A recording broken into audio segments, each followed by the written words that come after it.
তো হ্যালো দোস্ত, আজকের ভিডিও হচ্ছে আপনারা কিভাবে অফলাইনের মাধ্যমে এসআইআর ফর্ম ফিল আপ করবেন। এসআইআর ফর্ম আশা করি আপনারা সকলেই পেয়ে গেছেন। যারা এখনও পর্যন্ত পাওনি তারা খুব তাড়াতাড়ি পেয়ে যাবেন। এসআইআর ফর্ম কিভাবে ফিল আপ করবেন বিস্তারিত জানাবো এই ভিডিওতে। শুরু থেকে লাস্ট পর্যন্ত ভিডিও দেখতে থাকুন। কোন কোন জায়গায় কি কি লিখতে হবে, কাদের ক্ষেত্রে কি হবে, সমস্ত বিষয়টা দেখতে থাকুন। সর্বপ্রথম একটি করে জেরক্স করে রাখবেন। যদি ফর্ম ফিল আপ করার সময় কিছু ভুল হয়ে থাকে তাহলে ওই জেরক্স থেকে আবার নতুন জেরক্স করতে পারবেন। অফলাইনের পাশাপাশি অনলাইনের ফর্ম ফিল আপও চলছে। যদি আপনারা চান তো অনলাইনেও ফর্ম ফিল আপ করতে পারবেন। 3 নম্বর বক্সে দেখুন একটা কিউআর কোড আছে। কিউআর কোডে স্ক্যান করলে আপনার যে মোবাইলে স্ক্যানার আছে ওখান থেকে স্ক্যানার ডাউনলোডিং করে আপনি স্ক্যান করলেই অনলাইনে যে ফর্মটা আছে পুরো ওপেন হয়ে যাবে। আর ওখান থেকে আপনি সেম এরকমভাবেই ফর্ম থাকবে, ওটা ফিল আপ করলে আপনার অনলাইনে পুট করলে আপনার ডাইরেক্ট গিয়ে বিএলআরকে জমা পড়ে যাবে। ঠিক আছে, তো সব থেকে ভালো হবে যে বাড়িতে গিয়ে বিএলআর বাড়ি বাড়ি আসবে, আপনাকে ফর্ম দিয়ে যাবে আর ওখান থেকে ফিল করে আপনি ওকেই জমা দিলে সব থেকে বেটার হবে। ঠিক, এরপরে দেখুন এখানে অনেকগুলো বক্স দেওয়া থাকবে।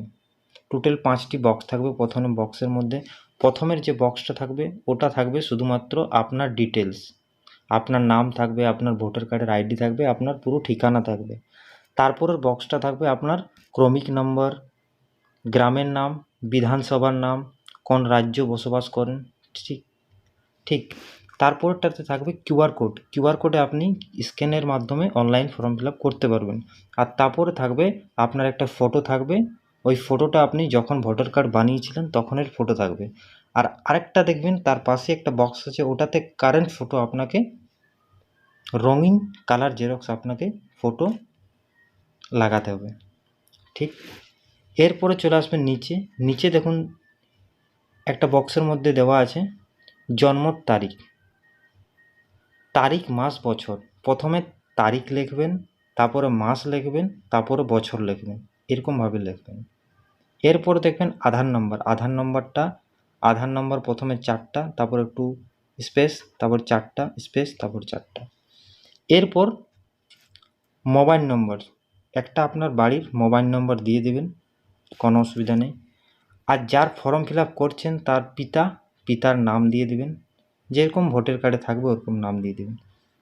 ওর নিচেই ওই যে পিতা অভিভাবক এর ক্রমিক নম্বর, ভোটার কার্ডের আইডি, ওই ভোটার কার্ডের আইডি যে ক্রমিক নম্বরটা, ওই ক্রমিক নম্বরটা যদি থাকে তাহলে দিয়ে দেবেন, না থাকলে ছেড়ে দেবেন, কোনো অসুবিধা নেই। এরপর যার অ্যাপ্লিকেশন করছেন তার মায়ের নামটা দিয়ে দেবেন। মায়ের নামটা যেরকম ভোটার কার্ডে আছে ওরকমই সেম লিখবেন। আর ওর নিচে ক্রমিক নম্বর, ওর মায়ের যে ভোটার কার্ডের ক্রমিক নম্বরটা আছে ওই ক্রমিক নম্বরটা দিয়ে দেবেন, থাকলে ভালো, না থাকলে কোনো ব্যাপার নেই, ফাঁকা ছেড়ে দেবেন। এরপরে যে অ্যাপ্লিকেশন করছেন সে যদি বিয়ে হয়ে থাকে তাহলে ওর এখানে স্ত্রীর নাম লিখবেন, তো স্বামীর নামটা কেটে দেবেন, স্ত্রীর নাম লিখবেন। এরকমভাবে কাটবেন, এখানে স্ত্রীর নামটা লিখে দেবেন যদি বিয়ে হয়ে থাকে, না থাকে তো ফাঁকা ছেড়ে দেবেন। ঠিক, এবার এই ফর্মটা যদি মেয়েদের ক্ষেত্রে যদি ফিল আপ করে থাকেন তাহলে এখানে স্ত্রীর নামটা কেটে স্বামীর নাম লিখে দেবেন, তাহলে ওটা হয়ে যাবে। এরপর নিচে চলে আসবেন। ওই স্বামী বা পুরুষের মধ্যে যদি এই ফর্মটা মেয়েরা ফিল আপ করছেন তাহলে স্বামীর ক্রমিক নাম্বারটা লিখে দেবেন। আর এটা যদি পুরুষরা ফিল আপ করছেন তাহলে স্ত্রীর ক্রমিক নাম্বারটা লিখে দেবেন, যদি বিবাহিত থাকে তো, না হলে পুরো ফাঁকা ছেড়ে দেবেন। ঠিক, পুরো ফর্মটা ফিল হয়ে যাবে। এটা শুধুমাত্র ফর্মটা হচ্ছে অ্যাপ্লিকেশন যাদের করছেন তাদের। এবার আপনারা নিচে চলে আসবেন। নিচে দেখবেন বড় বড় দুটো আরও বক্স রয়েছে। এই সাইডের যে বক্সটা আছে যাদের 2002 সালে ভোটার লিস্টে লাস্ট যে 2002 সালে ভোটার কার্ড লিস্ট হয়েছিল তারা এই শুধুমাত্র এই বক্সে ফিল আপ করবে। আর যারা নতুন 2002 সালে ভোটার লিস্টে নাম নেই তারা এই পাশে ফিল আপ করবেন। তো প্রথম আমি এই পাশে ফিল আপ করছি, যেটাতে আপনার 2002 সালে ভোটার কার্ডের লিস্টে নাম আছে। তাদের কিচ্ছু লাগবে না, তাদের শুধুমাত্র নির্বাচকের নাম, যার অ্যাপ্লিকেশন করছে তারই মনে করুন, ধরুন ওর 2002 সালে আছে, তোর নাম লিখে দিবেন, ঠিক, ক্রমিক নাম্বার লিখে দিবেন। এরপর চলে আসবে যে যার অ্যাপ্লিকেশন করছেন 2002 সাল, যার ভোটার লিস্টে আছে, তার বাবার এখানে নাম লিখে দেবেন, বা বাবা নাতে দাদু, ওর দুজনের মধ্যে সম্পর্ক কী আছে পিতা লিখে দেবেন, ঠিক। জেলা কোথায় আছে লিখে দেবেন, রাজ্যের নাম, বিধানসভার নাম, বিধানসভার ক্ষেত্রের নাম্বার, অংশ নম্বর, ক্রমিক নম্বর। এগুলো কোথায় পাবেন এগুলো আমি সব দেখিয়ে দিচ্ছি।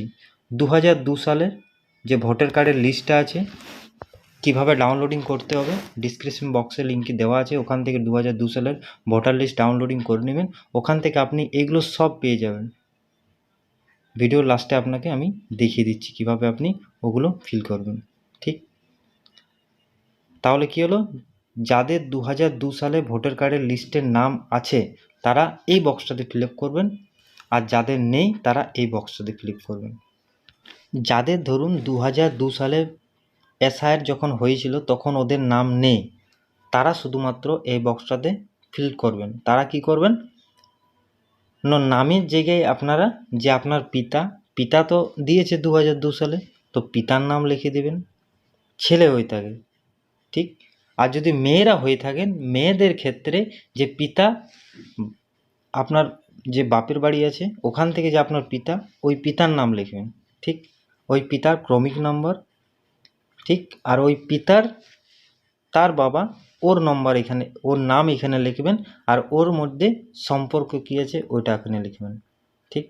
ওর জেলা কোথায় আছে ওর ডিটেলস, মেয়েদের ক্ষেত্রে ওর ডিটেলস নেবে, ওখানে যেখানে ও আগে ছিল ওখানের ডিটেলস পুরো এখানে হবে।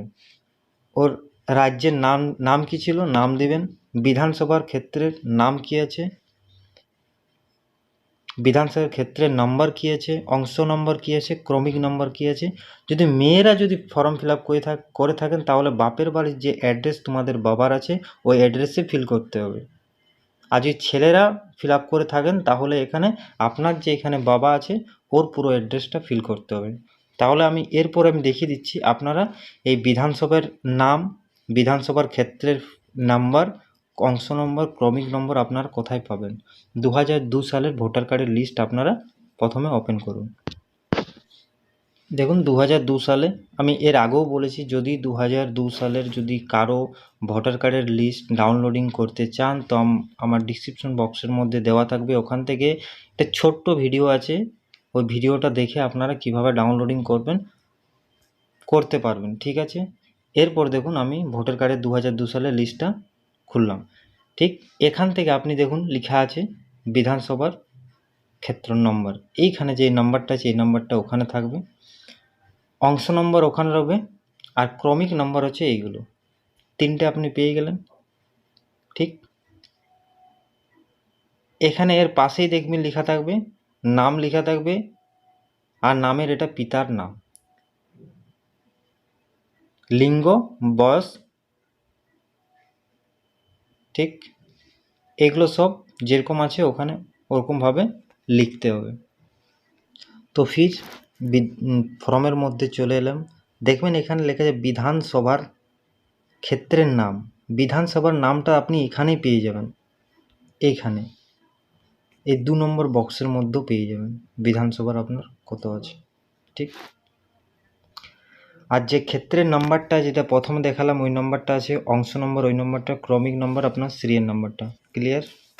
দেন এখান থেকে আপনার যার ফর্মটা আছে ও একটা সিগনেচার করবে, যদি সিগনেচার করতে না পারে টিপ লাগবে, থাম লাগবে, আর ওর পাশে কিন্তু ডেট লিখতে ভুলবেন না, ডেট অবশ্যই লিখবেন, ওকে। দেন বিএলআর যেটা আপনি ফর্মটা জমা দেবেন, ওই ফর্মটাতে যে বিএলআর যিনি জমা নেবেন ওর সিগনেচার থাকবে প্লাস স্ট্যাম্প থাকবে, ও আপনাকে দুটো কপি দেবে, আপনাকে সেম টু সেম দুটোই ফিল আপ করবেন, দেন একটা কপি ও নিয়ে চলে যাবে, একটা কপি আপনার কাছে থাকবে। কিছু ইনকেস কিছু অসুবিধা হলে আপনার কাছে কিছু প্রমাণ থাকবে। ওকে, তো ভিডিও এই পর্যন্তই। যদি কিছু ভিডিওর মধ্যে কনফিউজ প্রবলেম বুঝতে পারো তাহলে কমেন্ট বক্স আছে, কমেন্ট করতে পারেন। আর এই চ্যানেলে যদি প্রথমবার হয়ে থাকেন তাহলে চ্যানেলটা সাবস্ক্রাইব করে পাশে থাকা বেল আইকনটা ক্লিক করবেন। যদি ভিডিওটা ভালো লেগে থাকে তাহলে দোস্তদেরকে শেয়ার করে থাকুন। ওকে, থ্যাংক ইউ।